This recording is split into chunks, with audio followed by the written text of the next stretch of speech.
You're watching To The Point, and we're discussing 10 years of the UPA. Has it failed to get the credit that it deserves? Or are there in fact flaws and faults that we haven't as yet fully realized? My guests are Rahul Jacob, Siddharth Bhatia, R. Sheshasai, Dalit Mansingh, Randeep Singh Surjewala and Shiv Vishwanathan. Let's now come, Mr. Mansingh, to foreign policy. The nuclear deal and relations with America were clearly the high point of UPA 1, but in fact when he was asked at a press conference, Dr. Manmohan Singh said that the nuclear deal was perhaps the one thing that had given him most satisfaction over the 10 years as a whole. Despite the Cobra Garde incident that soured relations in January, would you say relations with the United States were expertly handled by Dr. Manmohan Singh and that he's correct in saying this was the most satisfactory thing he did? Well, I'll come to Indo-US, but let me look at foreign policy as a whole. The UPA is a bit like the moon. There's a bright phase and there's a dark phase. The UPA 1 was the bright phase, UPA 2 was the dark phase. If you look at the totality of this period, I think Dr. Manmohan Singh will present a better list of achievements than he's given credit for. I think history will be kinder. Let me say, there are about 5 major achievements to his credit. 1, he articulated foreign policy better than any other prime minister other than Pandit Nehru. 2, his relations with the United States, which is the cornerstone of the new foreign policy, was a major achievement. The strategic partnership, Indo-US defense cooperation, 22 major dialogues at the ministerial level, that's 1. 3, his Look East policy. His outreach to Japan was exceptional, and he took advantage of Abe's presence to forge the closer ties with Japan. 4, the Indo-Pacific region, where India was particularly active, particularly in Indian Ocean region. 5, and 5, I would say Afghanistan. Strategic partnership with Afghanistan. We're the first country to do that. Now, it is flagging a little, but I think that was a major initiative. The one thing that in fact Mr. Mansingh didn't mention is Pakistan, our nearest neighbor, and some would say our most problematic neighbor. Looking at that relationship, trade has gone up, people-to-people contact has phenomenally gone up in the last 10 years, and many believe that he almost pulled off a deal on the back channel with President Musharraf, except Musharraf's problems came in the way. But clearly Dr. Manmohan Singh did not get a satisfactory response on terror, and the 2611 problem continues and is nowhere near a solution. What sort of scorecard would you give him on Pakistan? Well, I think his handling of 2611, even though there were lots of people baying for blood at that time, was actually incredibly statesmanlike. The easy thing would have been to be aggressive, and he didn't. He brought pressure, the world's pressure, on Pakistan and exposed it for what it was. So I think where Pakistan is concerned, he gets much less credit than he deserves. Bhatia, one of the things that the BJP is most vocal in criticizing Dr. Manmohan Singh for is his weak handling of Pakistan, his weak response to terror. Do you agree with Rahul Jacob's point that in fact Dr. Manmohan Singh was not just statesmanlike, but rather wise in the response, because he carried for a large part of the time the world behind him? A more aggressive response could have isolated India and been counterproductive. Well, you've got to look at the BJP and the UPA Congress in different kind of cultural sense, because they have always talked about being robust and give an answer. They moved troops to the border after the parliamentary attack. So that temptation would have been extremely strong after the attacks on the Taj in Bombay. The fact that it didn't happen, even though, if you recall, people were baying for blood. Then again, after the beheading incidents. So I think, as Mr. Mansingh has said, and he said it the best, the articulation of foreign policy, and to say, perhaps because he understands the bigger picture, to say that we've got to deal with these things calmly and in terms of processes, I think he has done it the best. So if, of course, there's a long way to go with Pakistan, and I think he would have loved to have a deal in his lifetime, in his prime ministerial career, but that didn't happen. But the other side is that there was no aggression on the border. Let me come back to you as a former foreign secretary. I'm going to put 2 questions and ask you for really short, sharp answers. Firstly, do you think Dr. Manmohan Singh should have visited Pakistan? Would that have given that extra fillip to the relationship, or was he wise not to go? No, I don't think it would have helped. The problem with Pakistan is he sent mixed messages, and even the Pakistanis were confused. So was our public. The messages veered between an uninterrupted, uninterruptible dialogue, which is what... That's Mani Shankar Iyer's message, No, rather but than Dr. that was the Manmohan message of Sharm el-Sheikh. Okay. To what he said after the beheading, no business as usual with Pakistan. So we don't know which one he actually meant. After the beheading, do you think he got a bit pushed by public opinion rather than stand up for what he believed No, the in? public opinion was right, that if you don't get results on terrorism, what is the point of carrying out a dialogue? All right. And that has not been answered. The other quick question, China. Dr. Yes. Manmohan Singh's often been accused of not standing up to cross-border incursions by the Chinese. Is that true? Or is in fact the press, and I underline the press here, and television perhaps in particular, misunderstanding what those incursions are, how they happen, and the fact that India is probably in Chinese eyes equally guilty of incursions, and therefore we picked on that and made an issue of it in the press unfairly? No, the incursions are actually a minor problem.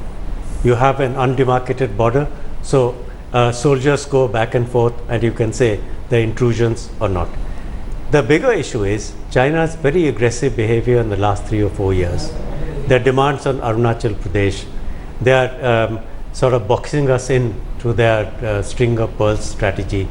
Their continued... The string of pearls strategy goes right back to Mr. Vajpayee's times. That's not new. No, but George Fernandez used to talk about it when he called China threat perception number 1. Yeah, but the Chinese presence in the Indian Ocean area and in our neighborhood has become more intense. And you're saying Dr. Manmohan Singh was weak or lacking a resolution? He didn't take a firm stand on China.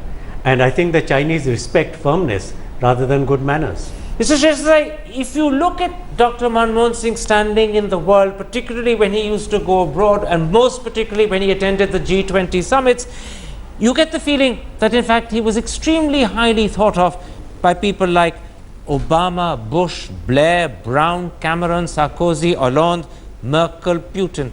Do you get the feeling that in fact Dr. Manmohan Singh was a great ambassador, and that many times he was perhaps better appreciated by heads of government outside India than by his colleagues and peers within India? I think that's a fair statement. I also think that the part of the reason why the global leaders felt comfortable about him was because of a shared vision of the global economy. I must also mention that perhaps Dr. Manmohan Singh had done much more for free trade agreements and for opening up the international trade than anyone else had done in the past.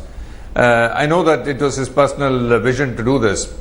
It's another part of the story that whilst we opened up and we had these FTAs with the countries in the East, the industry in India was not getting to be sufficiently competitive because of a variety of problems, including the neglect on infrastructure and all of that. And therefore, the opening up resulted in fiscal deficits, aggravating the fiscal deficit. It resulted in destroying some part of the manufacturing industry in India. All of that happened. But I think that doesn't take away his global vision, and that's where I think the world leaders felt comfortable about our Prime Minister. Very quickly on that, before I go to Mr. Surjewala, Rahul Jacob, am I right in saying that in terms of his capacity to understand international economic issues, Dr. Manmohan Singh was not just looked upon as an equal, but a valuable advisor at times by people like Brown and Blair and Obama and Merkel and Hollande, that for the first time an Indian Prime Minister on international economic issues was at the same level of importance and significance as his Western peers? Well, Obama famously referred to him at one of their meetings as my guru, so that speaks volumes. And the other thing is that for a country famously preachy, he's actually self-deprecating.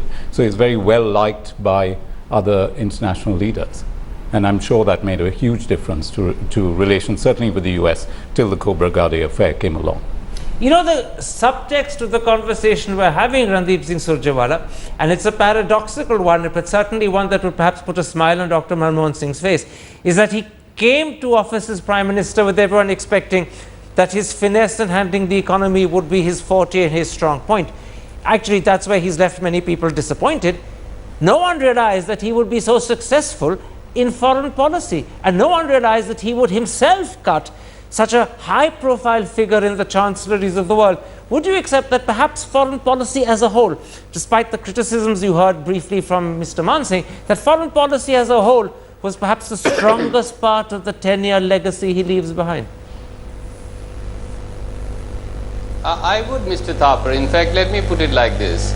Diplomacy over last few decades, in fact, last decade and a half, has changed many-fold. The basic thrust being economic engagement in a larger world view and a larger joint world economic order.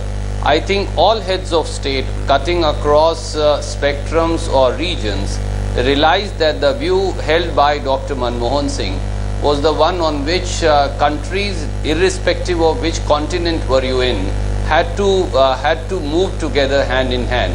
And I think an acceptance of that was seen in whether it was G20, whether it was Commonwealth heads of government, or whether it was whether it was a non-aligned meet.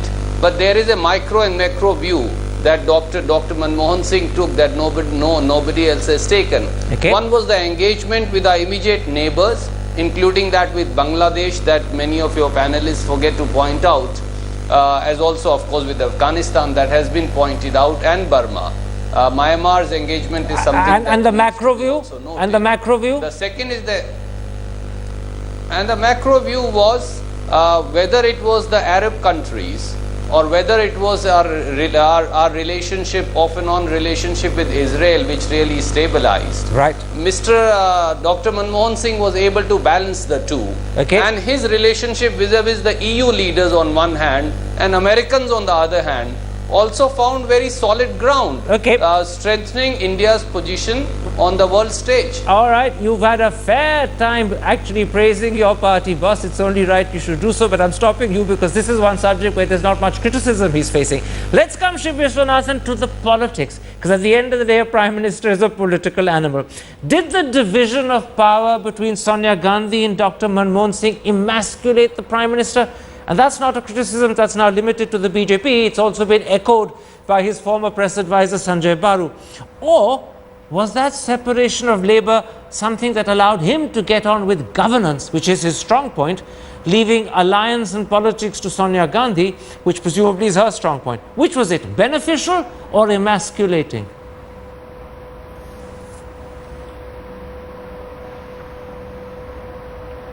Mr. Vishwanathan? Hi, sorry, I couldn't hear you. I think one has to realize one thing. The minute you separate governance from politics, you separate technique from ethics. I think in a way you emasculate the imagination. In fact, let me put it this way. Manmohan was Nehruvian and global in foreign policy. He was a clerk as far as local politics went. And in that very act, he in fact limited governance to certain technical acts. Okay. I think it was a very big failure of the ethical imagination. All right. And I think this is where blaming it on Sonia won't do. Manmohan's was a failure of ethics. You may well be right when you say it's a failure of ethics, but that's almost a metaphysical concept and a little bit more difficult for the audience to understand than straightforward, simple politics. And I'm going to come back to straightforward, simple politics, and I'm going to put it like this. Many people say that the diarchy between Dr. Manmohan Singh and Sonia Gandhi converted Dr. Manmohan Singh into a CEO of a board that was headed by Sonia and will be inherited by her son Rahul. Did that give Sonia Gandhi authority without accountability, whilst giving the Prime Minister position without power? And for both people, was it at the end of the day an unsatisfactory outcome? Absolutely. I think this is true of every Indian company that is family owned, which has a professional CEO, because people look inevitably to the family owner rather than the professional CEO. And you have a classic case of that happening in the Congress party. And I would also go further and say that Narasimha Rao protected Manmohan Singh's back when he was finance minister far more effectively than Sonia Gandhi or the larger Congress party did in the past 10 years. Can I interrupt? You're therefore saying as a corollary something very important, that in the division of labour between Sonia Gandhi and Dr. Manmohan Singh, Sonia Gandhi didn't fully play her part of protecting Dr. Manmohan Singh politically, that if you compare the way she protected him to the way Narasimha Rao protected him, Narasimha Rao was much more effective, Sonia was somewhat wanting. Absolutely. I think that he got a lot more done as finance minister in equally difficult circumstances, if not more. We had a financial balance of payments crisis, and he And you're took saying the part ball. of the blame lies with Sonia Gandhi for that? Yes, if there's a division of power in that sense, the part of the blame has to lie with Sonia Gandhi. Randeep Singh Surjewala, let me pick up that point, and I know that it's going to be a red rag to your bull, so you're going to definitely jump in to defend Mrs. Gandhi.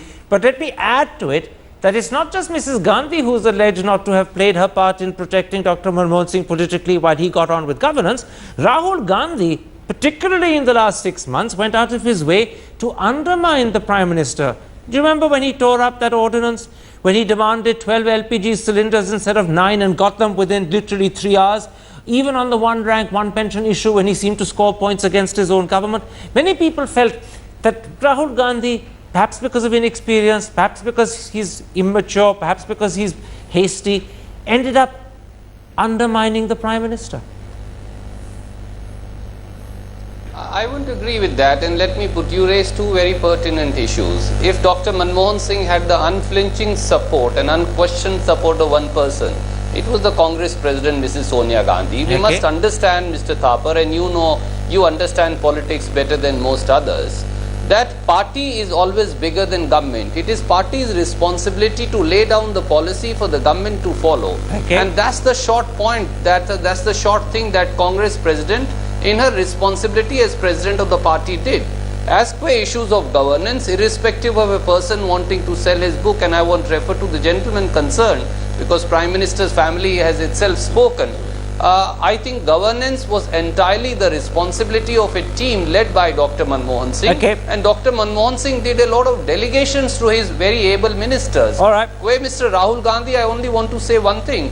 What is wrong in representing, when your panelist was saying we were not representing the aspirational India?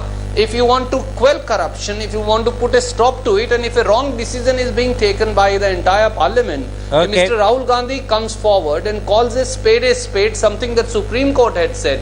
What is wrong with that? Absolutely. If he espouses as Vice President of the party a popular demand of the middle class for larger number of cylinders and makes a request to PM, don't elaborate it's only fair. I know you feel a need to rise in defense of the Gandhis, but you made your point. I want my other my other guest to come in the limited time we have. Siddharth Bhatia, at the end of the day, when we talk about Dr. Manmohan Singh not getting his way politically and in a sense being checked, I won't say checkmated by the Gandhis, you could say that was also true of Mr. Vajpayee. Do you remember how in 1998 he wanted Jaswant Singh as finance minister and the RSS stepped in and said no, and that was it? Or do you remember how he wanted to remove Mr. Modi in 2002 and Mr. Advani stepped in and said no, and once again that was it? So prime ministers not getting their way is not unusual.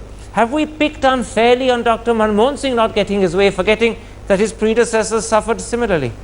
A quick answer. Well, there is a big difference here, just on this limited point, is in that sense the RSS is not a political party, while Sonia Gandhi is the president of the Congress party. And if you remember, Karan, that during Mrs. Indira Gandhi's time, it is always used to say, why is there one person holding both posts? It should be separate. Politically, no political party would like to do things which the government to like to do things which are inimical to it. Sometimes they have to deal with it. The nuclear deal is a classic example. She was not willing to go along with it in the beginning, but she did. A lot of party people were not willing to go along, but they did eventually, and the Prime Minister prevailed. You give some, you take some. Dr. Manmohan Singh was not the politician of the old school with a constituency, with a nose for what will fly and what won't. And that job had to be done by Mrs. Sonia Gandhi. And by all accounts, I think she has given him enough space, the protocol-wise and otherwise, and enough respect. I think Mr. Rahul Gandhi's actions were a little immature, but certainly Mrs. Sonia Gandhi behaved like a party president should. And that's what Congress party or any party chief should be doing. Let's try and come in the very limited time available to us to some sort of overview. First of Dr. Manmohan Singh and then of Sonia Gandhi. Mr. Manmohan Singh, Arun Jaitley and then this evening Ratan Tata have spoken of the Prime Minister as a man with quiet dignity, great scholarship. Even though, perhaps Arun Jaitley adds, he was weak. A fair estimation of him? I think so. I think so. I think he's been utterly dignified. As we discussed, his ideas are good, but implementation was poor. So would you therefore say that when he leaves, one abiding memory of Dr. Man Singh will be the quiet dignity, the grace with which he held office for 10 years? And I think eventually when the evaluation is made, there will be a lot of his legacy that will be remembered and appreciated. Mr. Desai, a quick word on Sonia Gandhi. Looking back on the 10 years, would you agree that she turned out to be a much more astute politician than anyone realized? That in fact there was a famous moment when Mr. Basu in Bengal had called her a mere housewife. She was anything but a mere housewife, and in fact it was her ill health after 2011 that cost UPA dearly. Do you think that's how we'll remember an astoundingly astute politician that we hadn't realized was so good at the job? Well, the fact that this is a minority government and therefore had this threat of survival right through this 10 years, and the fact that the Congress party had held together, continues to be held together, I think is a good commentary on the leadership per se. Again, there is a flip side to that, and that's the fact that at the end of the day, if that leadership is not going to deliver results in the coming election, then something has gone wrong. That's for sure. I think it would be unfair to say that it is a complete failure. It will equally be incorrect to say that this was wonderful leadership. You're absolutely right that if it fails tomorrow when the results come out, then people will say that in fact it hasn't delivered the results. But let's not prejudge tomorrow. You never know what the outcome will be, although I suspect you're probably right. Very quickly, Rahul Jacob, and literally in a sentence or two on Sonia Gandhi, do you think that in fact one of the things we'll remember is that a woman that people had assumed was not a politician? No one sensed it in her in the years that she was just Rajiv Gandhi's wife and nothing more. No one really believed it when she said 272 plus, and people thought that she'd actually ended her career before it began. Blossomed into a superlatively clever, if understated, politician.